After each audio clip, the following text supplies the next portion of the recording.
do one more problem where two things collide and we want to predict what's the outcome on the other side. So you've got two masses that are just sitting on some, let's say a frictionless or a track or something where they can free to move in one dimension. 4 kilogram mass is going to hit a 1 kilogram mass that's not moving. So we want to see what ends up kind of going out there. Well, we know this is the initial condition, and this momentum here has to be the same as the final momentum.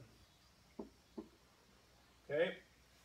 So, collision is going to occur. The momentum total here is the momentum of each of these blocks. Mass times velocity, mass times velocity. Well, thankfully, the initial case is just the mass times velocity of block 1. So it's 4 times 1.5. Okay, that's going to be equal to 6 momentums. You have 6 momentums going into this collision.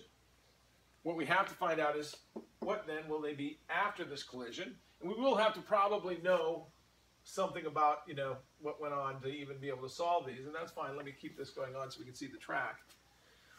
Let's say after collision that the, and I'm kind of familiar with this kind of process, so let's say after this, it doesn't stop the 4 kilogram mass, so here's my 4 kilogram mass. Okay. Let's say this slows down just to 2 marks there, so that's going to be down to 0.5 meters per second. I want to know what the 1 kilograms mass new velocity is. Okay, so 2 masses come to collide. Afterwards, I tell you what's the one of the masses velocity, and I want to know what this small mass after it's been hit is new velocity. So these are still true. The initial velocity is still 6 momentums. On this side, I have to add these 2 momentums up. So it's going to be 4 kilograms times 0.5, mass times velocity, and this mass times velocity. We're going to have to add those up to make sure they still equal 6 momentums. So when I put the numbers in, this is going to be then 1 times velocity of 1. We know everything here. This is a 0.5. So this is going to end up being 2, right? Plus 1v, that's got to equal 6. So if I take the 2 on the other side, my v has got to be 4 momentums. 1 times v does, because this is kilograms. This has got to be in meters per second squared, so that you realize what I've done. Now let's take both these and divide by 1 kilogram. The only thing that's going to do is take kilogram meters per second.